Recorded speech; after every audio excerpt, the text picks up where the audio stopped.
Have you ever watched a father block his own daughter from entering a church at her grandmother's funeral? Have you ever seen a man hiss, "family only," to his own flesh and blood, then shove her toward the back row, next to the hired help, while 45 mourners pretend not to notice? I have, because I lived it.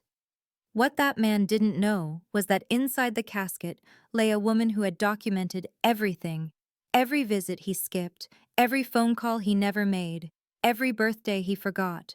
847 pages of truth waiting to be read aloud in front of everyone he wanted to impress, and a will that would leave him exactly $1.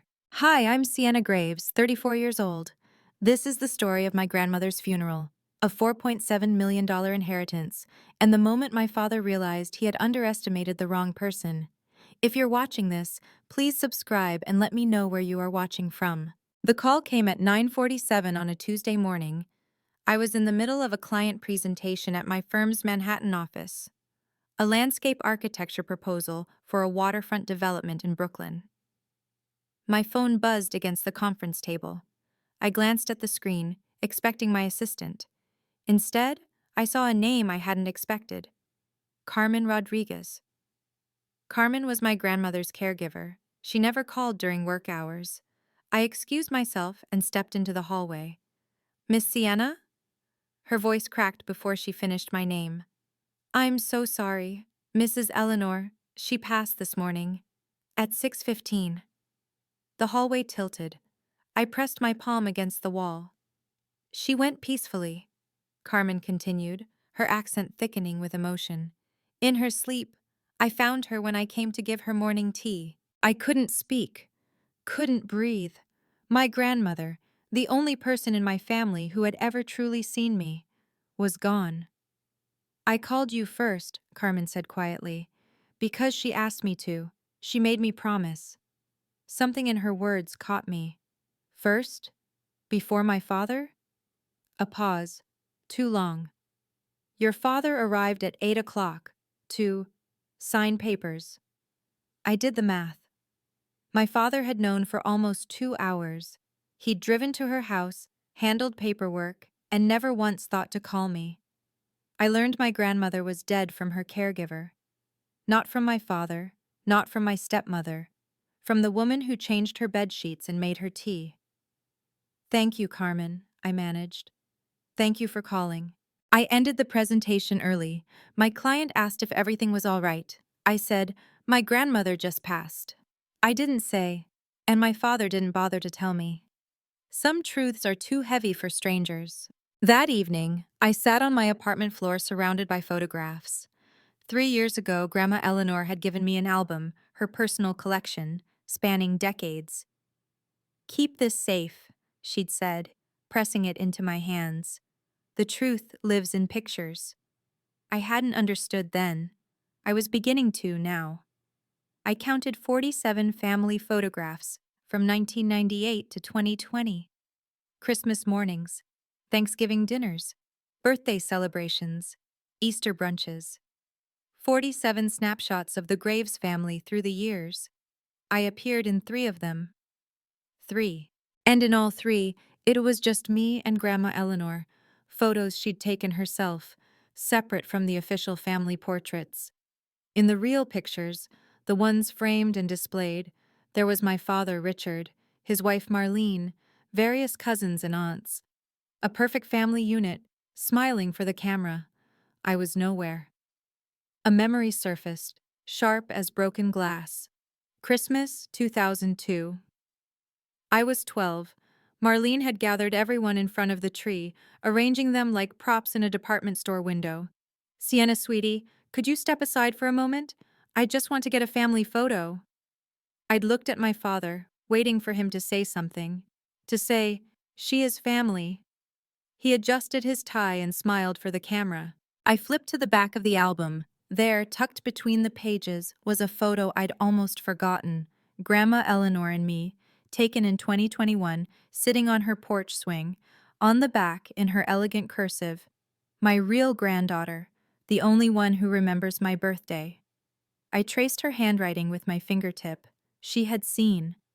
All those years of being erased and she had seen everything. I just didn't know yet how much she'd written down. The next morning, I called my father to ask about the funeral arrangements. He answered on the fourth ring, his voice carrying that particular blend of impatience and condescension I'd known my entire life. "Sienna, I was going to call you." "No, you weren't," I thought. But I said, "I want to help with the arrangements. I can take time off work." "Marlene's handling everything." He cut me off like I'd offered to rearrange his sock drawer. "It's all taken care of. You just need to show up on time." I'd like to say something at the service, a few words about Grandma. I spent more time with her than anyone these past 7 years. The eulogy's already assigned. Pastor Thompson will speak, and Marlene will say a few words on behalf of the family. Marlene, my stepmother, the woman who had visited Grandma Eleanor maybe 20 times in 15 years, the woman who once asked me at Thanksgiving, "Remind me again how you're related to Eleanor?" She would speak for the family. I would not. "Dad, I was with her every week. I called her every night. I think I should—" "Sienna," his voice hardened. "Don't make this complicated. It's a funeral, not a stage. Just come, sit quietly, and don't draw attention to yourself." I gripped the phone so tightly my knuckles ached. "Fine," I said, because what else could I say? But before he hung up, something my grandmother told me 6 months ago surfaced in my memory. We'd been sitting in her garden, watching the sunset, and she'd squeezed my hand. "I've written it all down, sweetheart, everything, in my journal." I hadn't asked what she meant. Now I wished I had. The night before the funeral, I couldn't sleep. I sat at my desk, staring at a framed photograph of Grandma Eleanor. It was taken last summer on her 83rd birthday. I'd brought her yellow tulips, her favorite, and a homemade lemon cake. In the photo, she was laughing, a smear of frosting on her chin. I opened my calendar app and scrolled back through the years. I'm a meticulous person. Occupational hazard of being an architect. I log everything. 312 visits. That's how many times I'd driven from Manhattan to Westchester to see her since 2017. 45 minutes each way, sometimes in rush hour traffic, sometimes in snow. Every Sunday without fail, and often Wednesdays too. I thought about my father's visits. Carmen had mentioned it once, almost apologetically. "Your father came 4 times in the 5 years I've worked here, never stayed more than 20 minutes. 4 visits in 5 years. I'd made more than that in a single month. So why was I the one being pushed to the margins? My phone buzzed. A text from Carmen. "Miss Sienna, the lawyer Mr. Morrison wants to see you after the funeral tomorrow. He says it's important." Harold Morrison, Grandma's attorney. A man I'd met only twice, both times at her house. He'd always looked at me with a strange expression, something between curiosity and respect. I didn't know what important meant. I didn't know what tomorrow would bring. But I knew one thing. I would be at that funeral. Not for my father, not for Marlene, for Grandma Eleanor, the woman who had loved me when no one else would. And if they tried to make me feel unwelcome, I would not apologize for existing. Not anymore. March 14th, 2024. The morning of the funeral. I dressed carefully, choosing a simple black dress, the one Grandma Eleanor had given me for my 33rd birthday. "Classic and elegant," she'd said when I opened the box. "Like you." Around my neck, I fastened my mother's pearl necklace. It was the only thing I had left of Catherine Graves, who died of cancer when I was 8 years old. My father had erased almost every trace of her after he remarried. Photographs removed, belongings donated, her name rarely spoken. But Grandma Eleanor had saved this necklace. She'd hidden it away and given it to me on my 18th birthday, pressing it into my palm with tears in her eyes. "Your mother would want you to have this," she'd whispered. "Don't let them take her memory from you." I looked at myself in the mirror. The dress, the pearls, the dark circles under my eyes from a sleepless night. "Today isn't about you," I told my reflection. "Today is about her." I drove 45 minutes to Westchester, the same route I'd taken hundreds of times before. past the strip malls and the subdivisions, through the winding roads lined with bare March trees, until I reached St. Michael's Church. I arrived at 1:45 p.m., 15 minutes early. The parking lot was already filling. I recognized some faces, distant relatives I saw once a decade, old friends of my grandmother's, a few people I didn't know at all. I took a deep breath and stepped out of my car. Whatever happened next, I would face it with dignity. I would say goodbye to the woman who had loved me, and I would not let them see me break. That was the plan anyway. My father stood at the church entrance like a sentry. He wore a charcoal suit, perfectly pressed, his silver hair combed back with precision. He was shaking hands with arriving guests, accepting condolences with a somber nod, the picture of a grieving son. I climbed the stone steps. He saw me coming, and his expression shifted. The practiced sorrow flickered, replaced by something harder. Sienna. He stepped into my path. What are you doing here? It's Grandma's funeral, Dad. He glanced over his shoulder. Aunt Margaret, Grandma Eleanor's younger sister, was watching us from just inside the doorway. He lowered his voice. I didn't think you'd actually come. She was my grandmother. Yes, well. He adjusted his cufflinks, a nervous habit I'd noticed since childhood. The family seating is full. You'll need to sit in the back. I stared at him. I'm her granddaughter. Family only in the front rows. His voice dropped to a hiss, barely audible. You understand. Before I could respond, Marlene appeared at his elbow. She wore a black Chanel suit and an expression of mild surprise, as if she'd discovered an unexpected stain on her carpet. Oh, Sienna, I didn't think you'd make it. Why wouldn't I make it to my own grandmother's funeral? Marlene's smile didn't reach her eyes. Well, you know, you're always so busy with work. She turned to my father. Richard, the Hendersons are asking for you. My father placed a hand on my shoulder, not affectionately but firmly, steering me aside. There's space in the back, he said, near the exit, in case you need to leave early. He walked away before I could answer. Aunt Margaret was still watching. Her expression was unreadable. I walked into the church alone. 45 mourners filled the pews. Soft organ music played. At the front, my grandmother's casket rested beneath a spray of white lilies, her second favorite flower. Yellow tulips were her first, but apparently no one had thought to ask. The front row, my father, Marlene, 3 cousins I barely knew. They sat with their heads bowed, performing grief like actors hitting their marks. I moved toward the second row. My father turned, caught my eye, and shook his head. A small, sharp motion. No. I looked around the church. Every face turned away, suddenly fascinated by their programs or their folded hands. No one would meet my gaze. The back row had 3 occupants. Carmen, dressed in a simple navy dress, a woman I didn't recognize. Later I learned she was the hired driver, and an empty seat. I sat down next to Carmen. She reached over and took my hand, squeezing gently. Mrs. Eleanor would be so sad to see this, she whispered. She can't see it, I said. She's gone. Carmen looked at me with an expression I couldn't quite read. She sees everything, Miss Sienna. She always did. I didn't understand what she meant. Not yet. The service began. Pastor Thompson spoke about eternal rest and God's grace. Marlene delivered her eulogy, 5 minutes of generic platitudes about a woman she barely knew. She mentioned family 7 times. She didn't mention me once.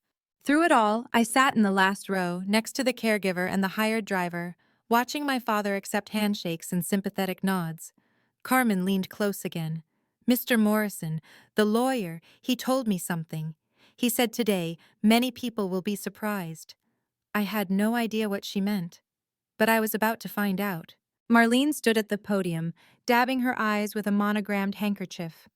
Eleanor Graves was an extraordinary woman, she began, her voice trembling with practiced emotion. She loved her family unconditionally. She welcomed me into her home, into her heart, from the very first day I married Richard. I watched her performance with a strange detachment. Every gesture was calculated, the pause for effect, the slight catch in her voice, the way she gripped the podium as if overcome. In her final years, we spent so much time together. She would tell me stories about the old days, about raising Richard, about her dreams for our family's future. A memory surfaced, unbidden. Christmas 2022. I'd asked Grandma Eleanor if Marlene ever called. She'd smiled, but it didn't reach her eyes. That woman has called me twice in 10 years, sweetheart. Both times to ask about the house paperwork. Now Marlene was weeping openly, accepting tissues from my father, painting herself as the devoted daughter-in-law. Eleanor will live forever in our hearts, in the hearts of her family. She stepped down from the podium to scattered applause. My father embraced her. Cousins nodded approvingly. Carmen's hand tightened on mine. I noticed Aunt Margaret wasn't clapping.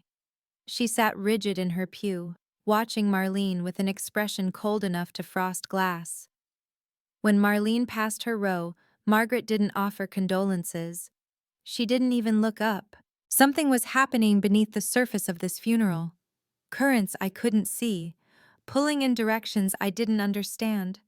Marlene had used the word family 7 times in 4 minutes. She hadn't used my name at all. But Grandma Eleanor had written everything down, and somewhere in this room, someone knew the truth. After the service, mourners gathered on the church lawn. I stood alone near an old oak tree, watching clusters of people exchange hushed conversations. My father worked the crowd like a politician, accepting embraces and murmured sympathies. He spotted me and broke away from a group of elderly women. His stride was purposeful, his jaw tight. "Satisfied?" he asked when he reached me. "Satisfied with what?" "Coming here, making people notice you." I sat in the back row. I didn't say a word. "You didn't need to. Everyone saw you skulking in like some uninvited guest." "I am not uninvited. She was my grandmother." "She was my mother." He jabbed a finger toward his chest. "Mine, not yours." "I visited her 312 times in 7 years. How many times did you visit?" His face reddened. "You have no right." "4 times. Carmen told me. 4 visits in 5 years, and you never stayed longer than 20 minutes. Carmen is the help. She doesn't know. She knows exactly who showed up and who didn't." For a moment, something flickered in his eyes. Not guilt. My father wasn't capable of guilt. Fear, maybe, or calculation. Before he could respond, a calm voice interrupted us. "Excuse me, Mr. Graves." We both turned. Harold Morrison stood a few feet away, silver-haired and impeccably dressed, holding a leather briefcase. "We need to proceed to my office now," he said. "There's a matter regarding Eleanor's will that requires immediate attention." My father's composure cracked, just for an instant, a flash of something I'd never seen on his face before. "Of course," he said, smoothing his tie. "We'll follow you there." Morrison nodded, then looked at me. "You too, Miss Graves. Eleanor specifically requested your presence." I followed the procession of cars through the winding streets of Westchester. Ahead of me, my father's silver Mercedes moved through traffic with aggressive precision. Through the rear window, I could see Marlene gesturing emphatically, her hands cutting through the air. My father kept shaking his head. They were arguing. About what? I couldn't guess. My phone buzzed. A text from Carmen. "I've been asked to come to the lawyer's office too. I don't understand why." I stared at the message, pieces beginning to shift in my mind. Grandma Eleanor's words from 6 months ago. I've written it all down, everything, in my journal. Carmen's cryptic comment at the funeral. "Today, many people will be surprised. Morrison specifically requesting my presence." And now Carmen, the caregiver, the witness to 7 years of daily life, summoned to a will reading. I thought about the journal. I'd seen it once, on Grandma Eleanor's nightstand. A thick notebook with a navy blue cover, its pages worn soft from use. She'd been writing in it every night for years. What had she written? Who had visited? Who had called? Who had remembered her birthday? Who had forgotten she existed? The Mercedes ahead of me accelerated through a yellow light. I caught it just before it turned red. Through the rear window, I saw Marlene turn around, looking back at my car. Even from this distance, I could read the hostility in her posture. They were scared. Both of them. I could feel it. For the first time since I'd received Carmen's phone call 2 days ago, something other than grief stirred in my chest. Not hope, exactly, but something close. Something that felt like the beginning of an answer. Morrison and Associates occupied a stately brownstone in downtown Westchester.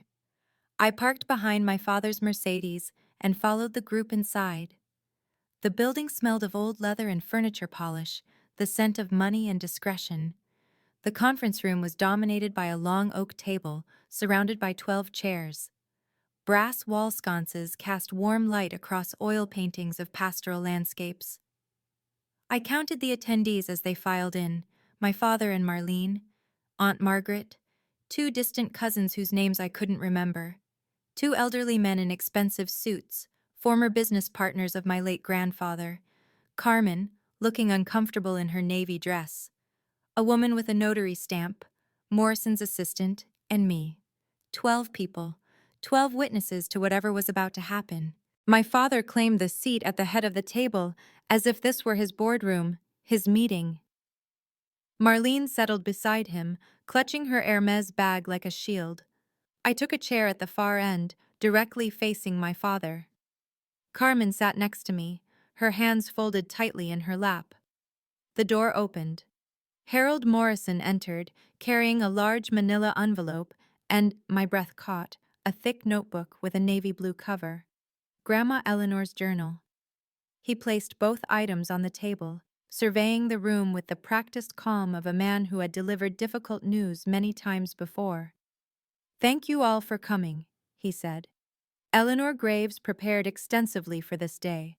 She had much she wanted to say. He looked directly at me. Something passed between us, acknowledgement perhaps, or warning.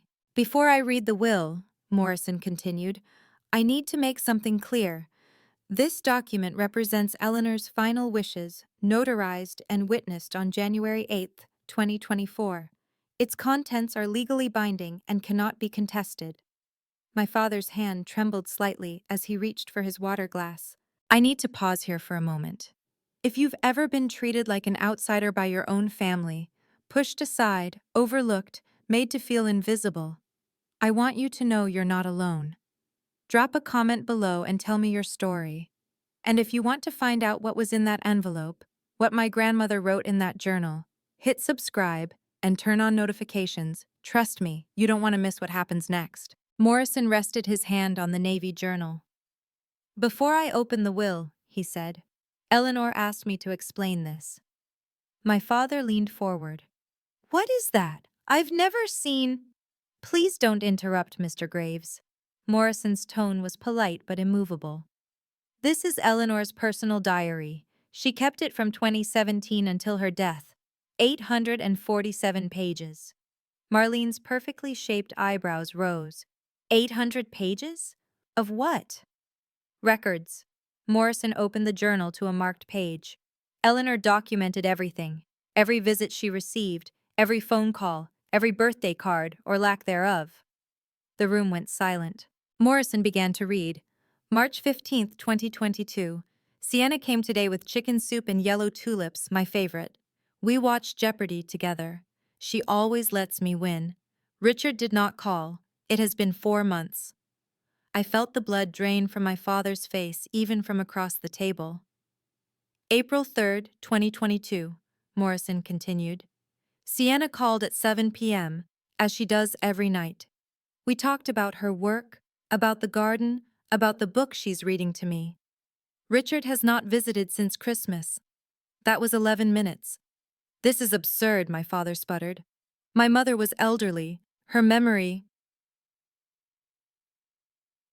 Eleanor's physician, Dr. Patricia Hoffman, certified her as mentally competent on January 8, 2024.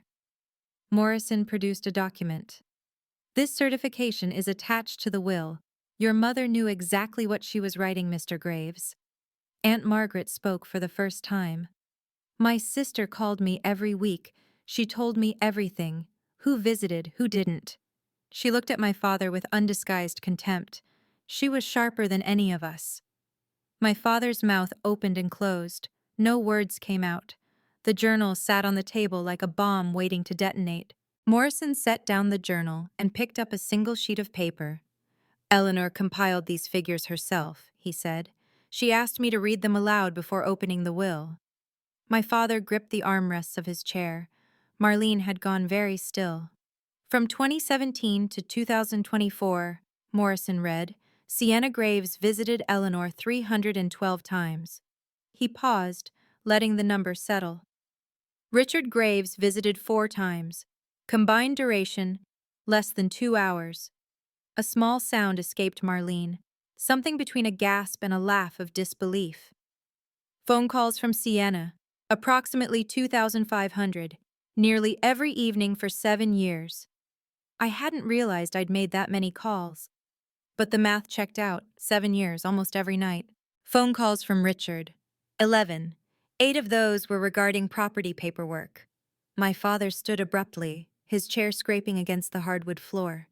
This is a fabrication. My mother was confused. She was, Sit down, Mr. Graves. Morrison's voice didn't rise, but something in it commanded obedience. I'm not finished. Carmen cleared her throat. I can confirm these numbers. Her voice was steady despite the tension in the room. I worked for Mrs. Eleanor for 5 years. I saw who came and who didn't. Aunt Margaret nodded. As can I. My sister told me everything. 2 independent witnesses, 2 people with no financial stake in the outcome, corroborating every word. My father sank back into his chair. For the first time in my life, I saw him look genuinely afraid. Numbers don't lie, Morrison said quietly. Eleanor knew that. She was a school teacher for 40 years. She understood the power of documentation. He reached for the manila envelope. Now, the will. Morrison broke the seal on the envelope with deliberate care. Inside were 3 sheets of heavy cream-colored paper, covered in precise legal language. He spread them on the table, adjusting his reading glasses. The last will and testament of Eleanor Margaret Graves, he began. Executed and notarized on January 8, 2024, in the presence of 2 independent witnesses and a licensed notary public. My father sat rigid, his eyes fixed on the documents. Marlene's hand crept toward his arm, but he didn't seem to notice. I, Eleanor Margaret Graves, being of sound mind and free will, hereby declare this to be my final testament, revoking all previous wills and codicils. Morrison looked up, scanning the room. His gaze lingered on me for just a moment. My estate consists of the following. The residence at 47 Lakeview Drive, Westchester, New York, valued at approximately $2.3 million. The yacht Lady Eleanor, valued at $890,000. Investment accounts at Vanguard Financial, current balance $1.2 million. My art collection, appraised at $340,000. He paused, letting the figures sink in. Total estate value, approximately $4.73 million. Marlene's grip on her Hermes bag tightened visibly. My father's breathing had become shallow, rapid. I wasn't looking at the documents. I was looking at the photograph on the wall behind Morrison. A black and white image of my grandmother as a young woman, laughing at something just outside the frame. She had known this moment would come. She had prepared for it meticulously, documenting every slight, every absence, every proof of who had truly been there for her. Morrison turned to the second page. I will now read the distribution of assets, he said. Eleanor was very specific about who receives what, and more importantly, why. Article 1, Morrison read, to my son, Richard Allen Graves. My father straightened in his chair, a flicker of his old confidence returning. He smoothed his tie, preparing to receive what he clearly believed was his birthright. Morrison continued without inflection. I leave the sum of $1. The silence that followed was absolute. My father blinked. I'm sorry. What did you say? $1, Mr. Graves. Morrison's expression remained neutral. Eleanor included an explanation, which I am required to read. I leave Richard $1 so that he cannot claim I forgot him. I did not forget. I remember very clearly the 7 years he abandoned me. This is... My father's voice cracked. This is insane. She wasn't in her right mind. The mental competency certification is attached, as I mentioned. Morrison produced another document, signed by Dr. Patricia Hoffman on January 8, 2024. Your mother was evaluated specifically for this purpose. Marlene grabbed my father's arm. Richard, do something.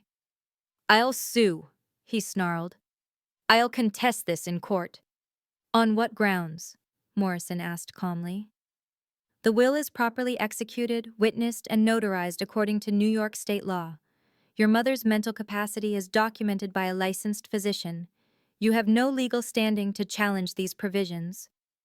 But I'm her son, her only child. Yes, Morrison agreed.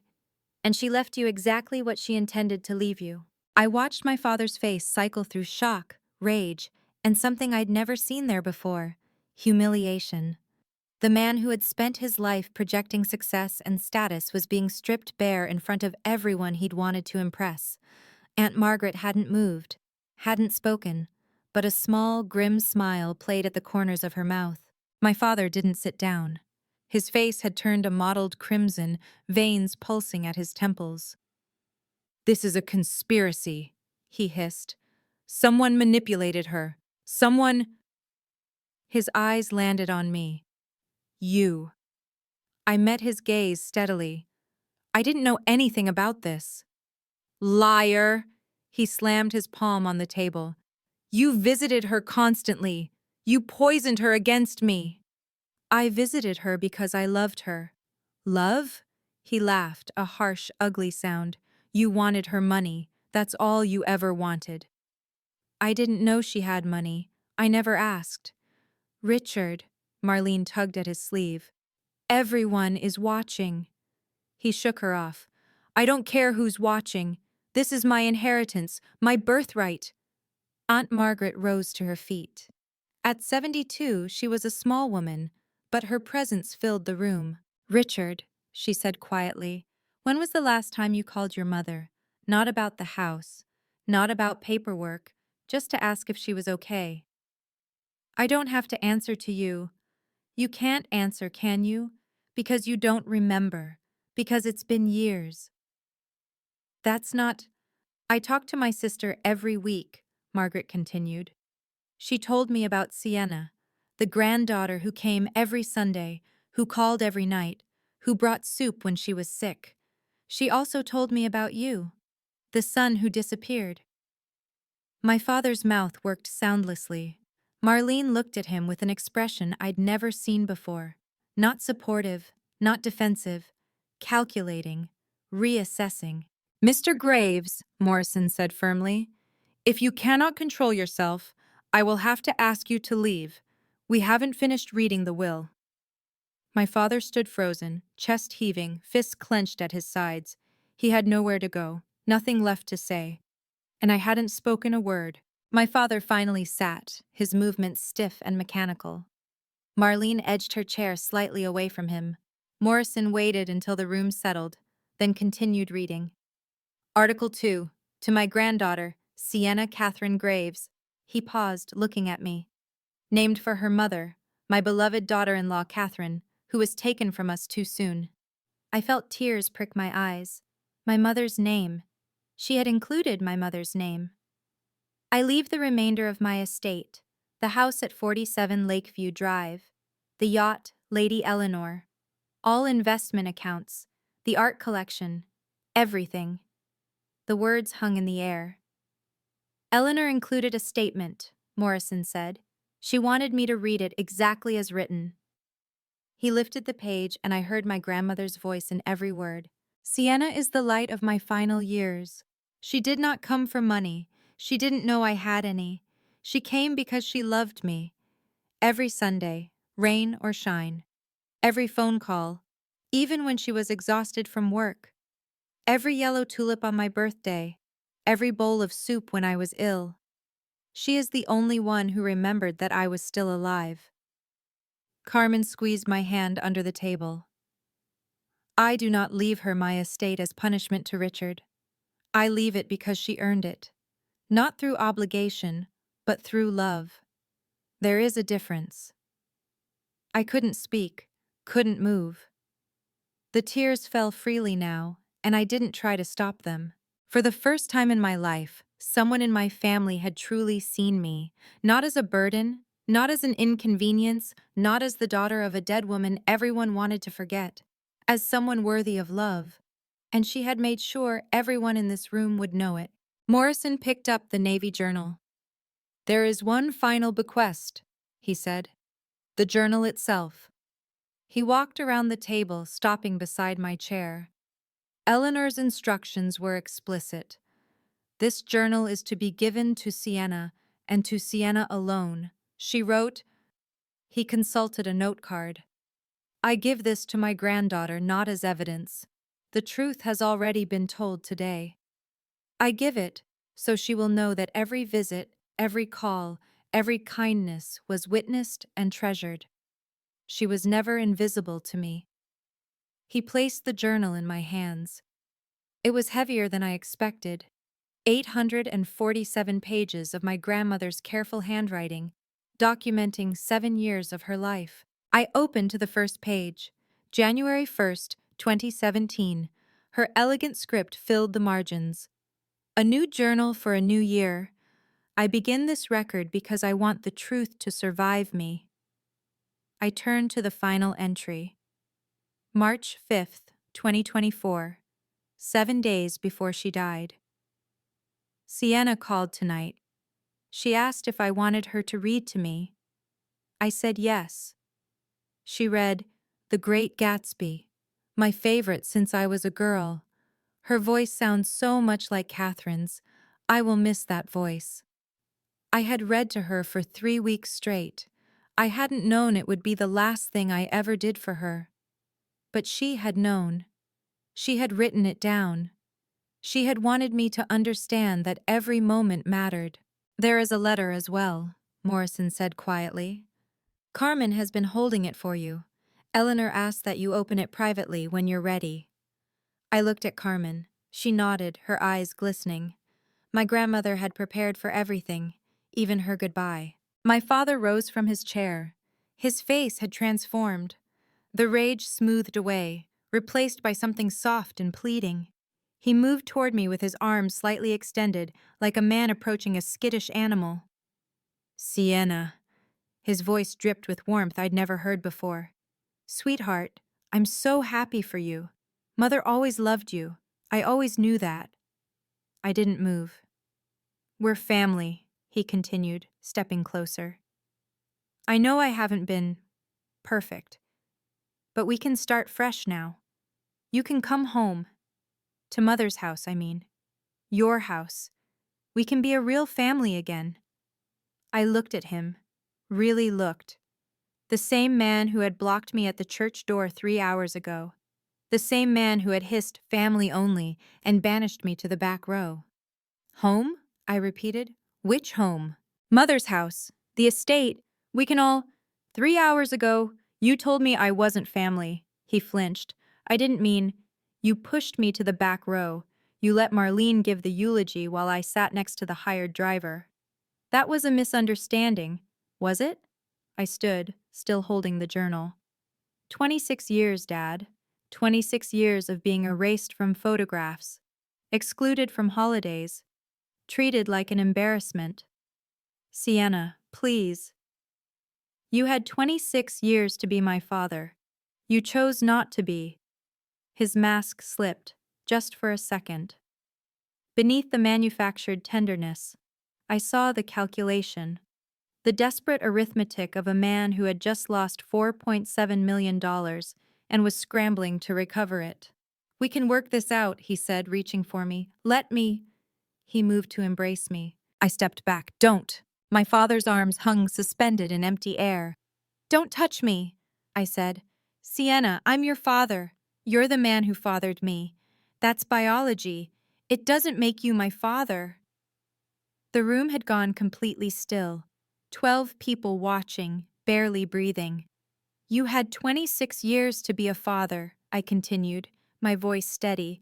You chose to erase me instead. You removed my mother's photographs from the house.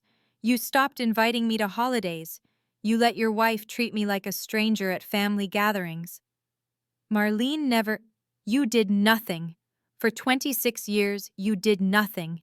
And now, because Grandma left me her estate, suddenly you want to start fresh? He opened his mouth, but I wasn't finished. I don't hate you, I said. Hate takes energy I don't want to waste on you. I'm just done. You can't mean that. I can. And I do. I turned to Morrison. What paperwork do I need to sign? Morrison nodded, a flicker of something like respect in his eyes. We can complete the documentation now, if you prefer. I prefer. I walked past my father without looking back. He grabbed my arm. Sienna, wait. I turned, looked at his hand on my sleeve, then at his face. Let go of me. Something in my voice, the absolute calm of it perhaps, made him release his grip. Don't call me, I said. Don't visit. Don't send letters. We're done. I sat down at Morrison's desk. Behind me, I heard Marlene whispering furiously to my father. I heard Aunt Margaret's quiet voice. Let her go, Richard. You've already lost. I picked up the pen Morrison offered, and I began to sign. This was the moment I'd waited for my entire life. Not the money, but the right to say enough. If you've ever had to set boundaries with a toxic family member, drop A in the comments. I want to know I'm not the only one. And if you want to hear what happened to my father after that day, trust me, there's more. Keep watching. The story isn't over yet. The paperwork took 45 minutes. Morrison guided me through each document with patient precision. The deed transfer for 47 Lakeview Drive, the yacht registration, the investment account forms, the art collection inventory. Each signature felt like a small act of reclamation. Miss Graves, Morrison said as I signed the final page, I need to ask you something. Eleanor anticipated that your father might react poorly to the will's contents. That's an understatement. She made arrangements. He produced a business card. This is a licensed locksmith. Eleanor prepaid for a complete lock change at the house. If you wish, I can have him there within the hour. I stared at the card. My grandmother had thought of everything. Not just the will, but the aftermath. She had known exactly what her son was capable of. Yes, I said. Change the locks today. Morrison nodded, already reaching for his phone. Through the glass partition, I could see my father and Marlene still in the conference room. They weren't speaking to each other. Marlene sat with her arms crossed, staring at the wall. My father slumped in his chair, looking somehow smaller than when we'd arrived. The other attendees had begun to leave. Aunt Margaret paused at the door, caught my eye, and gave me a small nod. The two elderly businessmen shook Morrison's hand and departed without acknowledging my father at all. No one offered Richard condolences. No one shook his hand. The man who had positioned himself as the grieving son, the devoted heir, sat alone and ignored. Eleanor was very clear about one thing, Morrison said, ending his call. She wanted you protected, not just financially, emotionally. She knew this day would be difficult. She knew everything, I said. She always did. I walked out of Morrison's office with the journal pressed against my chest. Carmen was waiting in the hallway. She looked nervous, her hands twisting together. Miss Sienna, may I speak with you? Of course, Carmen. She glanced toward the conference room, where my father still sat motionless. Then she stepped closer, lowering her voice. Mrs. Eleanor, she loved you like a daughter. In the end, she only talked about you. About your voice when you read to her. About the tulips you always brought. I felt my throat tighten. Thank you for taking care of her. You don't need to thank me. Carmen hesitated. But there's something else. Mrs. Eleanor asked me to keep something for you. Not in the will, private. She reached into her bag and produced a small envelope. My grandmother's handwriting on the front. For Sienna. Open when you're ready. I took it carefully, feeling the weight of paper inside. She wrote it 1 week before she passed, Carmen said. She told me, this is what I couldn't put in the legal documents, the things that are only for her. I slipped the envelope into my pocket, next to my heart. Thank you, Carmen, for everything. She nodded, tears glistening in her eyes. You were good to her, Miss Sienna. She was happy because of you. I want you to know that. Behind us, the conference room door opened. My father's voice strained and desperate. Sienna, wait. I didn't turn around. Goodbye, Carmen, I said. I'll be in touch about the house. I walked toward the exit, my grandmother's journal in my arms, her letter in my pocket. Behind me, I heard my father calling my name. I didn't look back, didn't look. The March afternoon sun hit my face as I stepped outside. I stood on the brownstone's front steps, breathing in the cool air. For the first time in days, maybe longer, I felt something other than grief. Not happiness exactly, but something lighter, something like freedom. My phone buzzed. A text from an unknown number. Sienna, this is Aunt Margaret. I got your number from Harold. I'd like to see you when you're ready. Your grandmother talked about you constantly. I think we should get to know each other. She would have wanted that. I read the message twice, a small smile forming. Grandma Eleanor had talked about me. To her sister, to Carmen, probably to anyone who would listen. While my father pretended I didn't exist, she had been telling people about her granddaughter, the one who visited, the one who called, the one who remembered. I typed a reply. I'd like that too, Aunt Margaret. I'll call you this week. Behind me, the door burst open. Sienna! My father's voice ragged and desperate. We need to talk. Marlene's sharp tone cut him off. Richard, stop. You're making a scene. I don't care about scenes. That's my mother's money. It's not your money anymore. It never was. I didn't turn around. I walked to my car, unlocked it, and slid into the driver's seat. Through the rearview mirror, I could see them on the steps. My father, mouth open, one arm reaching toward my departing car. Marlene, standing apart from him, arms crossed, her expression cold. I started the engine. The last thing I saw before I pulled away was my father, frozen on the brownstone steps, watching me leave. He didn't follow. He had nothing left to offer. 3 weeks after the funeral, I was unpacking boxes in my grandmother's house. My house now. The locksmith had come the same day as the will reading. The security company had installed new cameras 2 days later. I'd spent the first week just walking through the rooms, touching the furniture, remembering. My phone rang. Aunt Margaret. Sienna, I thought you should know something about Richard and Marlene. I set down the photo frame I'd been holding, a picture of my grandmother and grandfather on their wedding day.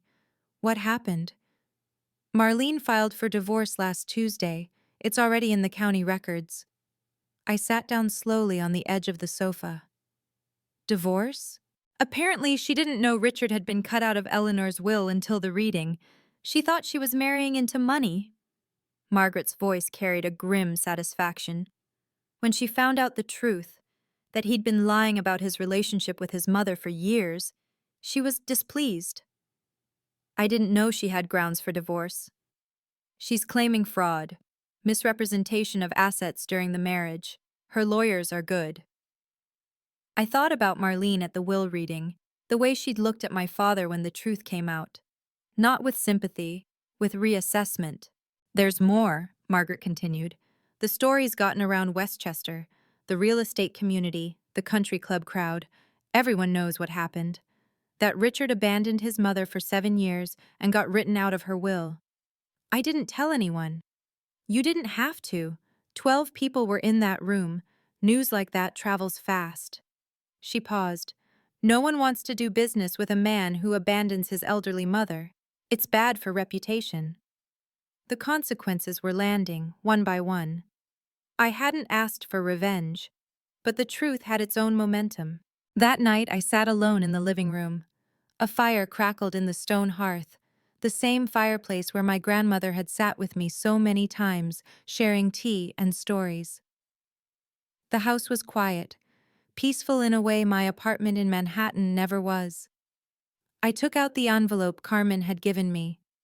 For 3 weeks, I'd carried it with me, not quite ready to open it. Now, surrounded by my grandmother's things, I was ready. I broke the seal and unfolded the letter. My dearest Sienna, if you're reading this, I'm gone, and you've heard what I left you in the will. I want you to understand something. I didn't leave you my estate to punish Richard. I left it to you because you deserve it, because you loved me without condition, without expectation, without ever asking what you might receive in return. You are so much like your mother. The same eyes, the same heart. When Catherine died, I thought I would never recover. But then I watched you grow, watched you become kind despite cruelty, strong despite neglect, loving despite receiving so little love in return. Richard was my son. I loved him once. But love doesn't excuse abandonment. It doesn't erase 7 years of silence, of empty promises, of choosing comfort over duty. You chose differently. Every Sunday visit, every phone call, every yellow tulip, you chose me, and I chose you. Don't waste your energy on guilt. Don't let Richard make you feel you've taken something that wasn't yours. You earned this, not through obligation, but through love. Live well, my darling girl. That's the best way to honor my memory. All my love, forever, Grandma Eleanor. I pressed the letter to my chest and wept. For the first time since she died, I let myself truly grieve. 1 month after the funeral, my father called. I was at my desk in Manhattan reviewing blueprints for a new project. His number appeared on my screen. I hadn't blocked it yet, though I'd considered it. Something made me answer.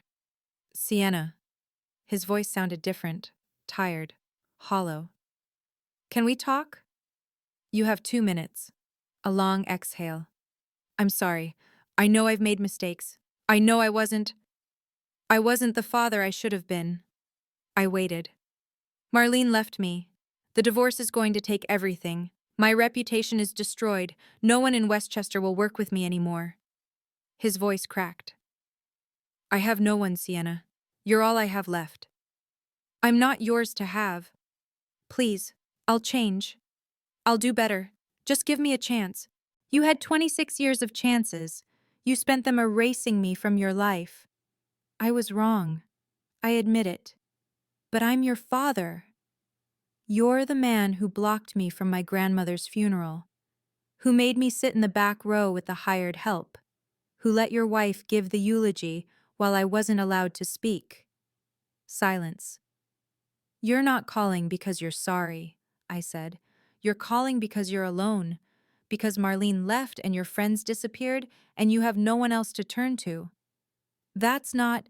It is, and I understand, but I'm not your backup plan. I'm not your last resort. Sienna, please, don't call again. I ended the call. Then I blocked his number.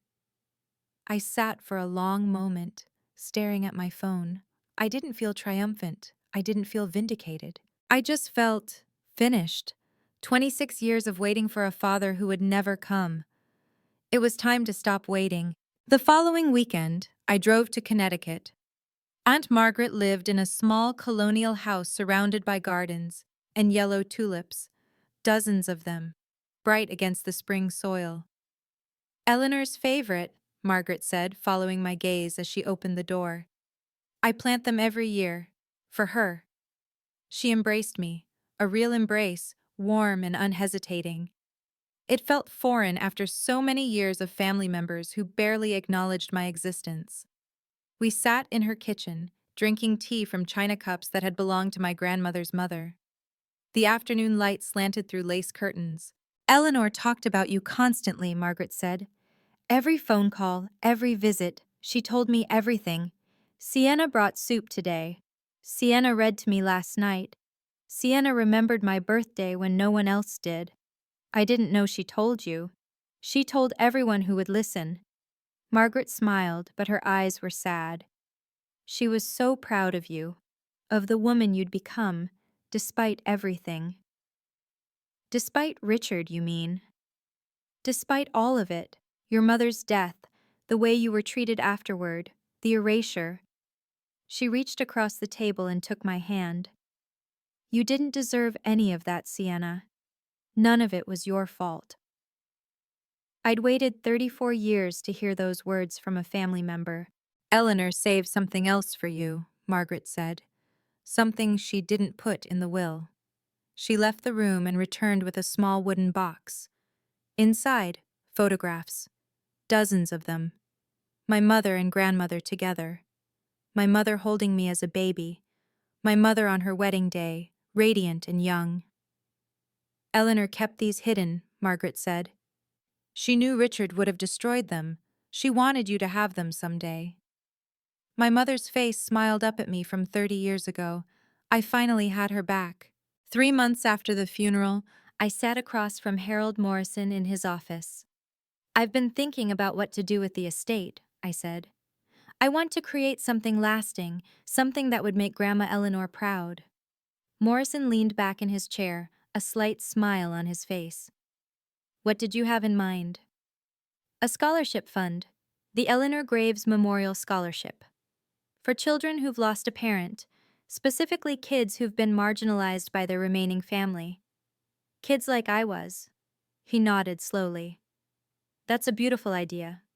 How would you like to structure it? The investment accounts generate approximately $60,000 annually in returns. I want all of that to go towards scholarships, full tuition for students who qualify. Morrison made notes on his legal pad. We can establish a foundation, tax-exempt status, proper governance. Eleanor would have approved. There's more, I leaned forward. The house, I'm keeping it, but I want to open it up on weekends for charity events. Local organizations, fundraisers, community gatherings. Grandma Eleanor loved having people in her home. The house shouldn't sit empty. You've thought this through. I've had 3 months to think. I paused. She didn't leave me money so I could hoard it. She left it because she trusted me to do something meaningful with it. Morrison set down his pen. You know, Miss Graves, I've been practicing estate law for 40 years. I've seen inheritances tear families apart, turn decent people into monsters. He looked at me with something like respect. This is the first time I've seen someone receive a fortune and immediately ask how to give it away. I'm not giving it away, I said. I'm turning it into a legacy. There's a difference. He smiled. Eleanor chose well. One Saturday afternoon, I took the Lady Eleanor out on Long Island Sound. The yacht was 42 feet of polished mahogany and gleaming brass, maintained with obvious love. My grandmother had named it after herself, a small vanity she'd permitted herself after decades of putting everyone else first. I stood at the helm, watching the Connecticut shoreline recede. The wind caught my hair, carrying the salt smell of open water. A memory surfaced. I was 10 years old, standing on this same deck. My grandmother had let me steer while she pointed out landmarks along the coast. The ocean doesn't judge anyone, sweetheart, she'd said. It just listens. I'd been too young to understand what she meant. Now at 34, I finally did. I cut the engine and let the yacht drift. From my bag, I took a single yellow tulip, purchased that morning from a florist in Westchester. I held it over the water. For you, Grandma Eleanor, and for Mom. I let it fall. The tulip floated on the gentle waves, drifting slowly away until it was just a spot of gold against the blue.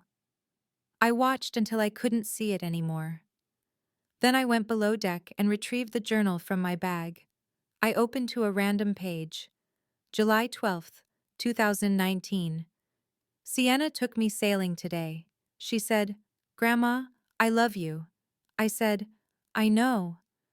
But I didn't tell her that every time she says those words, my heart grows a little warmer. She had known. Every visit, every call, every small kindness.